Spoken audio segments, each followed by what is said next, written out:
البدع والأهواء، أهل البدع العقائدية وأهل البدع السياسية. نقول بيننا وبينكم السلف، بيننا وبينكم الكتب، كان فيقول البدع بيننا وبينكم. Bismillahirrahmanirrahim. Alhamdulillahi hamdan katsiran tayyiban mubarakan fih kama yuhibbu rabbuna wa yardah. Asyhadu an la ilaha illallah wahdahu la syarika lah wa asyhadu anna Muhammadan 'abduhu wa rasuluh sallallahu alaihi wa ala alihi wa ashabihi wa man tabi'ahum bi ihsanin ila yaumiddin. Amma ba'd. Pembahasan kemarin berhubungan dengan syubhat yang dibawakan oleh para ahli bid'ah berhubungan dengan sifat turunnya Allah Subhanahu wa taala ke langit dunia, di mana para a'immah ahli sunnati wal jamaah berdalil tentang sifat turunnya Allah dengan banyak dalil, di antaranya dengan apa? Turunnya Al-Qur'an. Bahwasanya Al-Qur'an telah datang dalil yang begitu banyak. Nazala bihir ruhul amin wa Qur'anan faraqnahu litaqra'ahu 'alan nasi 'ala mukthi wa nazzalnahu tanzila. Turunnya Al-Qur'an merupakan dalil bahwasanya Allah Subhanahu wa taala memiliki sifat apa? Ulu.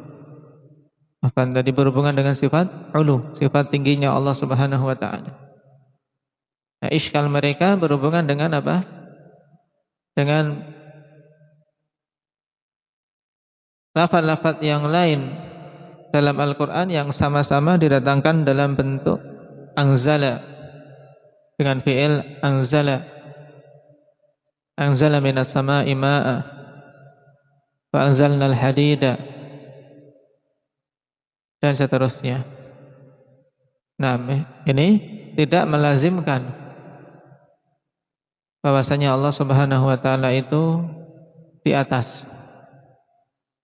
Dan bagaimana menjawab secara ringkas untuk hal ini? Anda Abu Zaid?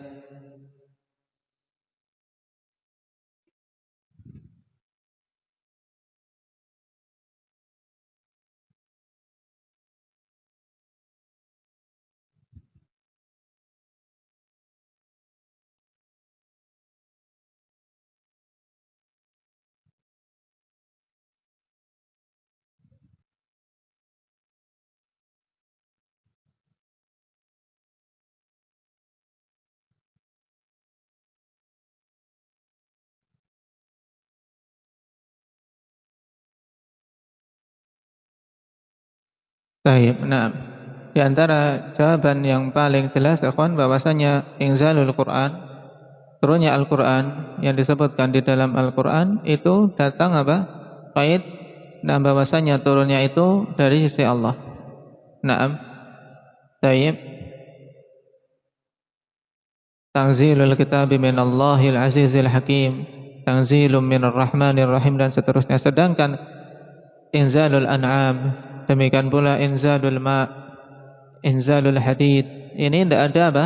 Kait, tidak ada apa batasan bahwasanya itu apa? Dari sisi Allah Subhanahu wa taala. Nah, ini sangat jelas sehingga tidak boleh disamakan makna inzal dan konsekuensinya dari semua ayat-ayat tersebut. Dalam artian tidak boleh disamakan, karena berbeda-beda. Satunya ada kait dari sisi Allah, sedangkan yang lainnya tidak. Nah, kita lanjutkan. Sebagai faedah juga kemarin bedaannya antara anzala dan nazzala. Apa itu? Talha.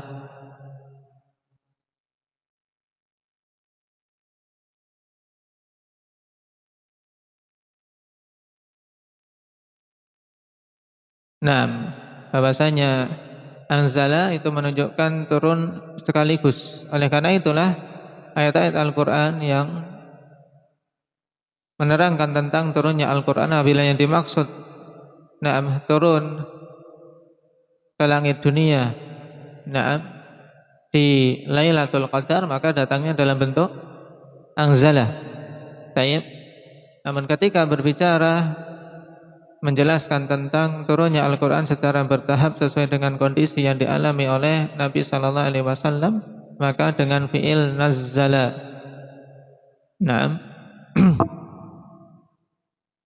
Menunjukkan turun secara bertahap. Sekarang kita lanjutkan. Wa qawluhu wa ayqanu annahu kalamullahi ta'ala bil haqiqati laisa bimakhluqin ka kalamil bariyah. Berkata Imam At-Tahawi, baik, sebelumnya belum. Kita baca. Wa qawluhu wa saddaqahul mu'minuna 'ala dzalika haqqan. Dan kaum mukminin membenarkan atas yang demikian itu dengan sebenar-benar pembenaran, bahwasanya Al-Quran itu hak, turun dari sisi Allah Subhanahu wa ta'ala, kalamnya bukan makhluk. Al-isyara ila ma dzakarahu min at-takallum 'ala al-wajhil madhkuri wa inzaluhu. Isyarah kepada apa yang telah beliau sebutkan berupa apa? Takallum 'ala al-wajhil madhkur, bahwasanya Allah Subhanahu wa taala mengatakan sesuai dengan apa yang disebutkan di depan, yaitu apa? Minhu bada wa ilaihi ya'ud. Kemudian bila kaifiyatin qaulan, bahwasanya kita tidak bisa untuk menetapkan kaifiyah tertentunya dari kalam Allah Subhanahu wa taala tersebut karena kita tidak diberi ilmunya.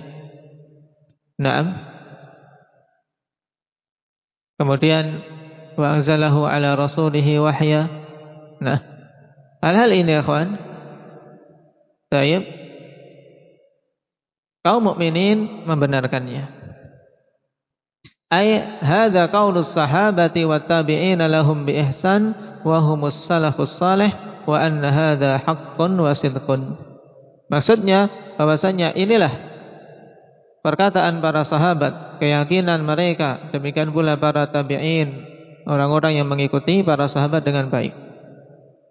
Mereka itulah as-salafus salih, dan inilah yang hak dan benar. Dan as-salaf, akhwani fillah, kalau yang dimaksudkan adalah generasi yang dikaitkan dengan zamannya, maka generasi salaf ya 3 generasi awal umat ini. Generasi sahabat, tabi'in, dan atba'ut tabi'in. Namun apabila yang diinginkan salaf berupa pemahaman, maka pemahaman salaf ya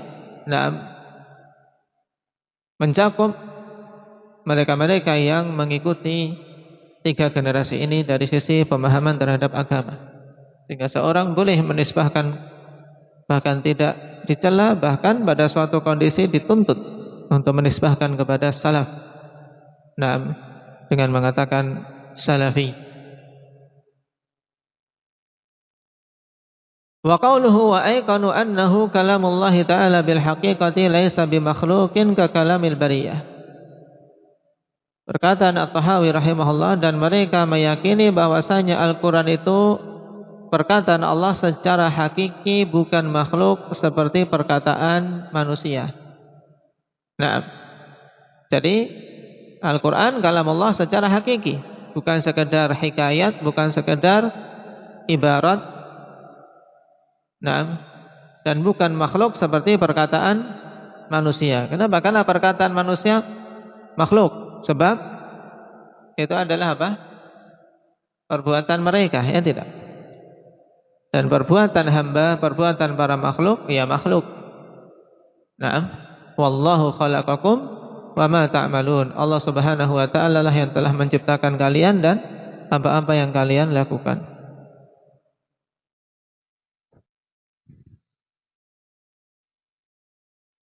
Raddun 'ala al-mu'tazilati wa ghairihim bihadzal qawli zahirun.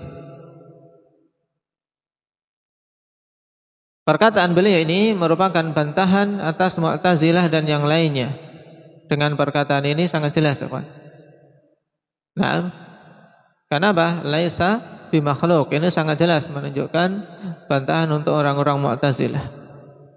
Wa fi qawlihi bil haqiqah raddun 'ala man qala innahu ma'nan wahidun qama bi dzatillahi lam yusma' minhu wa innama huwal kalamun nafsani. Dan perkataan Syekh bil haqiqah secara hakiki ini bantahan untuk orang-orang yang mengatakan bahwasanya kalamullah itu adalah makna yang satu yang ada pada zat Allah. Tidak bisa didengar. Tapi itu hanyalah kalam jiwa, kalam yang ada di jiwa. Yang enggak didengar. Ini pernyataan siapa yang seperti ini? Arin? Asy'ariyah dan Kullabiyah. Nah, li'annahu la yuqalu liman qama bihil kalamun nafsani wa lam yatakallam bih inna hadza kalamun haqiqatun. Sebab tidak dikatakan bagi orang yang ada padanya kalam dalam apa dirinya dan tidak mengucapkan. Kan kita terkadang ingin mengucapkan tapi apa? Masih di diri kita, kawan. Masih di dalam, belum diungkapkan. Ini yang diinginkan kalam nafsani.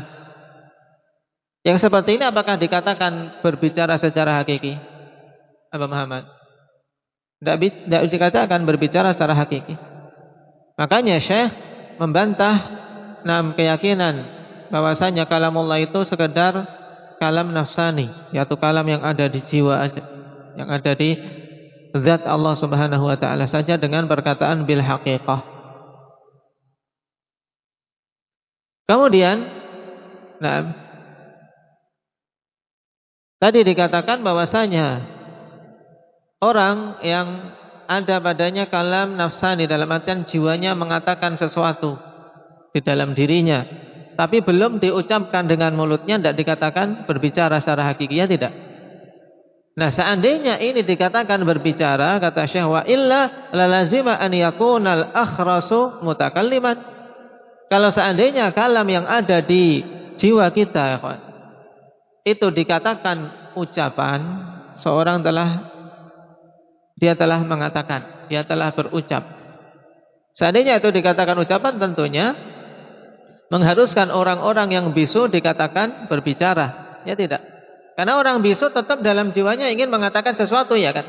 Makanya ketika lapar misalnya, saya pengen makan, misalnya gitu. Nah kan, tidak bisa dikatakan dia bicara, bisu, ya kan. Nah ini kelaziman yang harus diterima oleh Asy'ariyah dan yang lainnya. Baik. Dan yang anehnya, kawan, yang anehnya, Ibnu Kullab dan para pengikutnya menerima kelaziman ini, mengatakan al-akhras mutakallim. Orang yang bisu itu berbicara. Nah, orang yang bisu itu berbicara. Baik. Demikian pula as-sakit wan naim, orang yang diam, orang yang tidur itu juga berbicara. Nah ini menunjukkan apa? Keanehan ahlul bidah. Tayyib. Kenapa? Karena kalau mau mengingkari jadinya kaidah mereka batil, ya tidak. Tapi kalau tidak diingkari, ya, kalau diterima, ya jatuhnya dalam apa? Dalam keanehan seperti ini.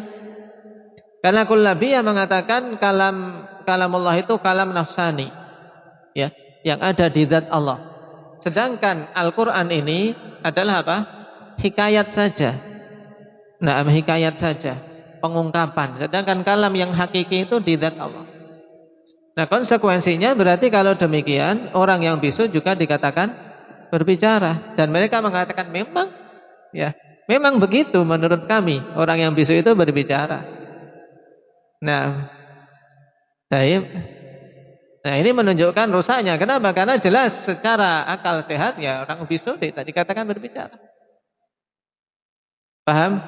Nah, ini kelaziman seperti ini, ikhwan. Seorang kalau semakin terlatih untuk menarik kelaziman suatu perkataan, ini akan kuat dalam rudud, kuat dalam membantah ahlul batin. Dan juga akan berhati-hati dalam berucap. Kenapa, ikhwan? Karena seorang kalau tahu kelaziman, yaitu konsekuensi dari perkataan yang mau dia keluarkan, dia akan berpikir, perkataan ini ada konsekuensi batilnya enggak? Karena setiap perkataan kalau di situ ada konsekuensi batil, mesti perkataan itu batil. Paham? Nah, dan kebatilan itu bisa ditunjukkan baik secara akli maupun nakli, secara akal maupun secara nakal. Baik. Qala wa lazima an yakuna alladhi fil mushafi indal itlaqi huwal Qur'anu wala kalamullah.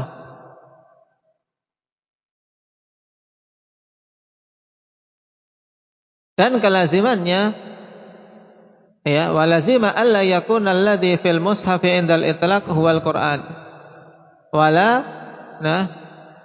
kalamullah. Dan kelazimannya untuk, ya, sama, lafadznya sama, alla yakuna fil Qur'an, alla yakuna alladhi fil mushaf indal itlaq huwal Qur'an.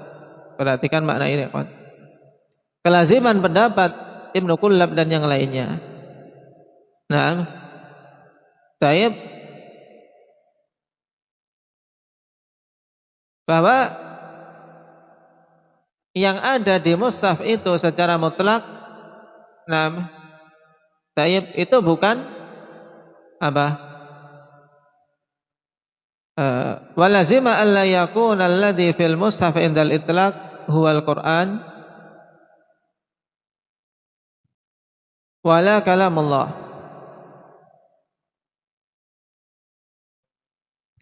Baik.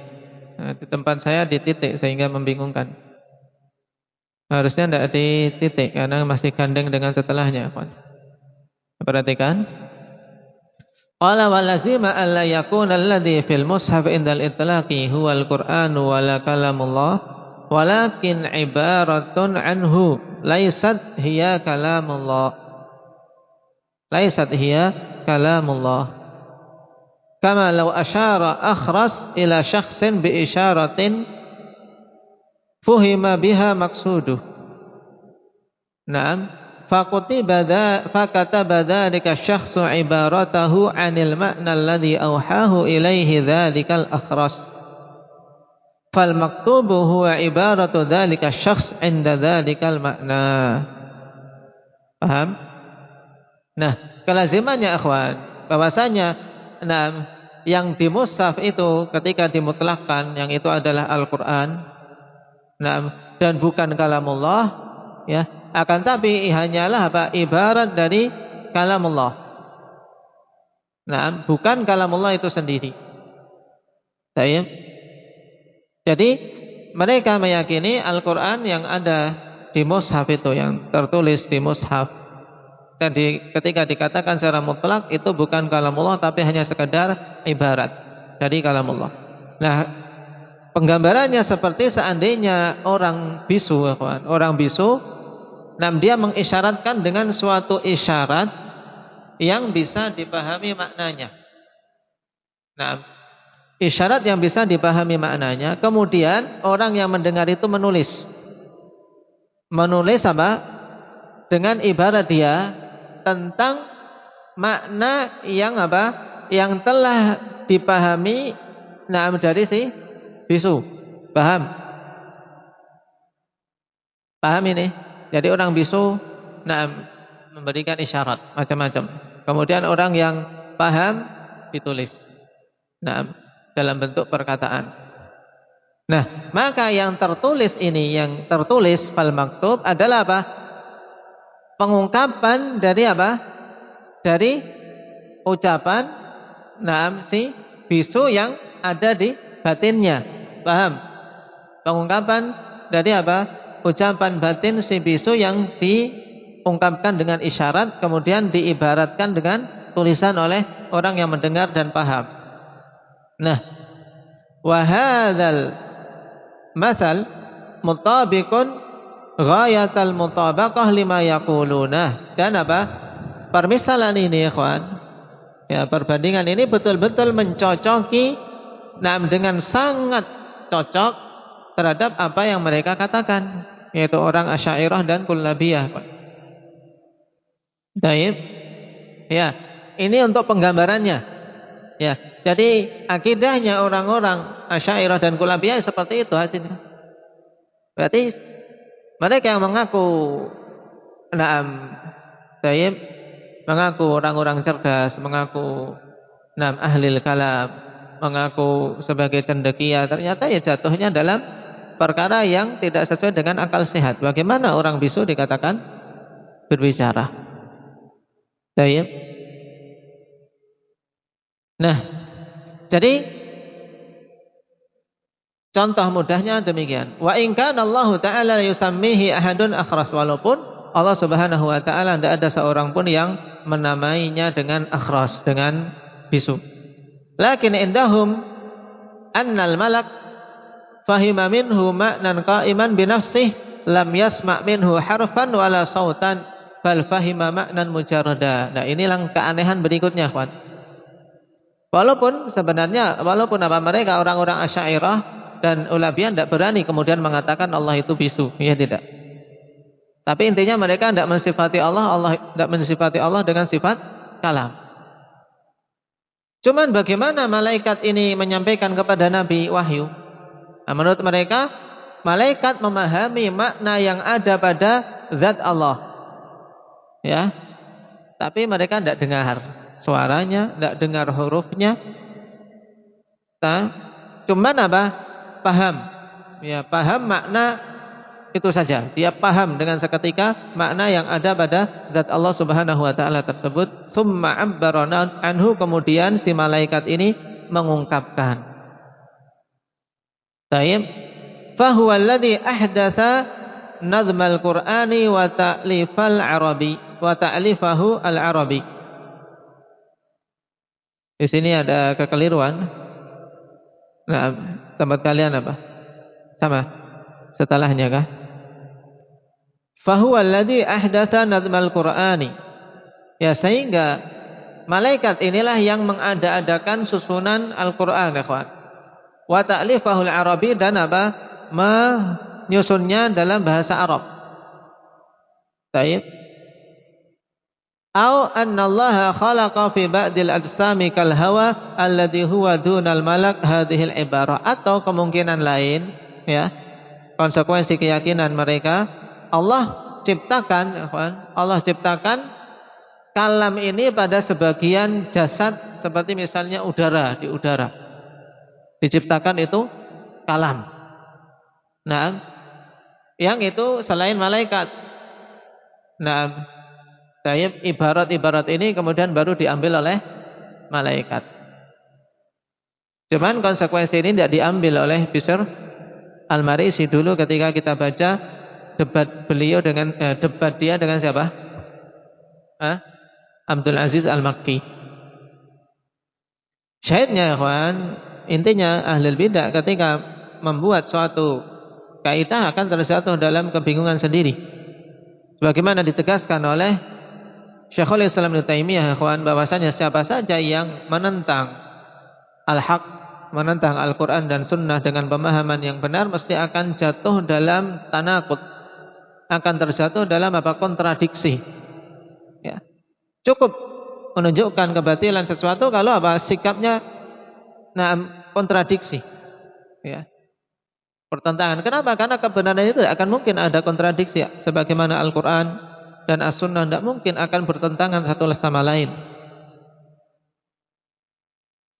Baik.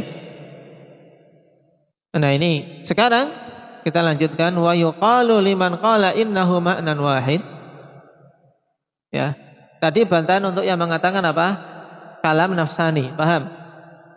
Sekarang dikatakan bagi orang-orang yang mengatakan bahwasanya kalamullah itu makna yang satu saja. Tidak ada bedanya. Al-Quran, Taurat, Injil itu maknanya satu, cuman pengungkapannya dengan bahasa yang berbeda-beda. Ini hak atau batil? Hak atau batil? Hah? Siapa lupa namanya siapa? Antum siapa namanya? Hah? Hasan. Nah, hak atau batil? Batil jelas. Nah, karena apa? Isi Al-Quran, Injil dan Taurat berbeda-beda. Nah, baik. Nah, yang mengatakan bahwasanya kalamullah itu makna yang satu saja, ikhwan, kita katakan hal sami'a Musa alaihi salam jami'al makna au ba'dah. Ya, tanya mereka. Sekarang Musa alaihi salam itu ketika Allah ajak bicara, apakah dia mendengar semua makna ataukah sebagian saja? Fa in qala sami'ahu kullah, jika dia mengatakan Musa mendengar semuanya, faqad za'ama annahu sami'a jami'a kalamillahi. Naam. Wa fasadu hadza zahir. Ya. Maka sungguh dia telah menyangka bahwasanya Musa mendengar semua kalamullah. Nah, tentunya kerusakan pendapat ini apa? Jelas ya tidak? Bagaimana dikatakan Musa mendengar semua kalamullah, semua perkataan Allah?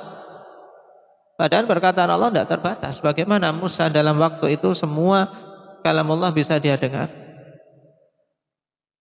Sekarang kalau mengatakan wa in qala ba'dah, tidak, dia hanya mendengar sebagian saja.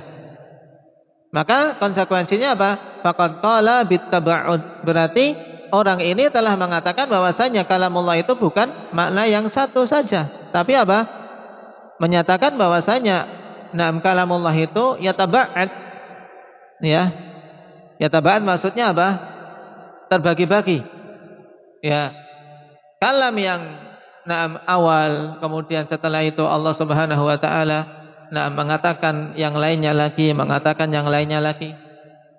Sebagaimana kalamullah yang Allah Subhanahu wa taala katakan pertama untuk mengangkat nabi kita sebagai nabi dengan turunnya apa? Iqra.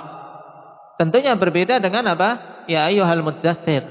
Berbeda dengan al-yauma akmaltu lakum dinakum. Paham? Nah, dari sini ya kawan, mereka terhujat. Ya, terhujat.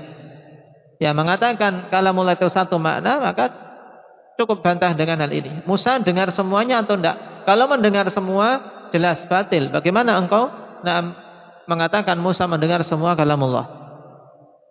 Ini jelas batilnya. Kalau mengatakan sebagian saja, maka berarti kamu harus mengikuti ahli sunnah yang mengatakan bahwasanya kalamullah itu bukan makna yang satu tok. Naam. Fakadzalika kullu man kallamahu Allah aw anzala ilaihi syai'an min kalamih. Demikian pula kita terapkan pada semua orang yang Allah Subhanahu wa taala ajak bicara. Di antara yang Allah Subhanahu wa taala ajak bicara siapa? Selain Nabi Musa alaihi salatu wasalam? Nabi Adam. Ahsanta. Naam. Taib. Ketika Rasul ditanya, "Anabiyyun kana Adam?" Qala nabiyyun mukallam. Dia adalah seorang nabi yang diajak bicara langsung oleh Allah Subhanahu wa taala juga. Jadi bukan hanya Musa. Naam, Nabi Adam juga diajak bicara langsung oleh Allah. Juga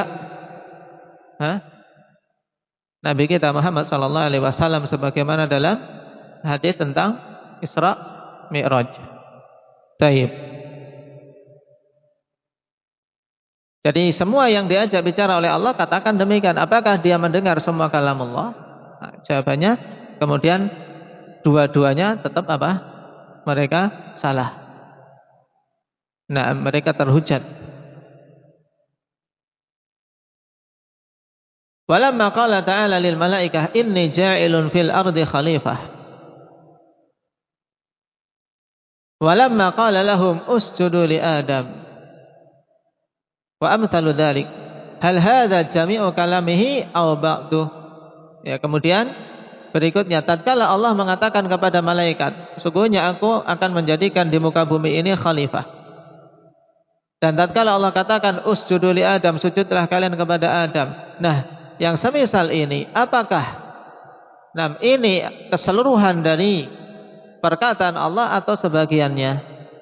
Tentunya jawaban ahli sunnah apa? Kalau jawaban ahli sunnah, ini sebagian kalamullah atau seluruhnya wahyu? Sebagian, ya kan? Sebagian. Nah, karena itu bagian dari kalamullah.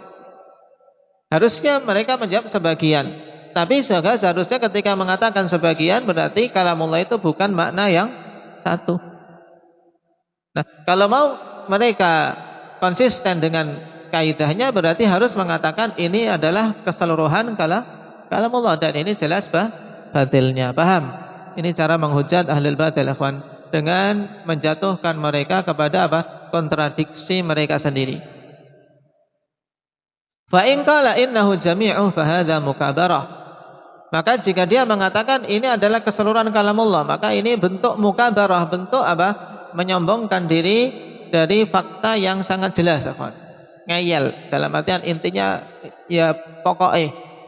Ya, ini orang mukabarah seperti itu. Kalau dia tidak bicara benar-benar, kalau diajak diajak dialog baik-baik, pokoknya seperti itu. Nah, walaupun faktanya jelas tidak sesuai fakta, tapi pokoknya gitu. Mukabarah, menyombongkan diri, tidak mau menerima tidak mau menerima penjelasan, tidak mau menerima fakta dan dalil-dalil. Nah, wa in qala ba'du, jika dia mengatakan sebagiannya, faqad i'tarafa bi ta'addudi, maka sungguh dia telah mengakui bahwasanya kalamullah itu bukan hanya sekedar makna yang satu, tapi kalam yang banyak yang tidak mungkin bisa dihitung dan tidak bisa dibatasi. Paham? Berarti untuk pertemuan kali ini kita membantah 2 poin kesalahan ahli bidah. Yang pertama, yang menyatakan bahwasanya kalamullah itu sekedar kalam nafsani. Nah, yang kedua, yang menyatakan bahwasanya kalamullah itu hanya sekedar maknan wahid. Ya. Barakallahu fikum, naktahi bihadza, subhanakallah.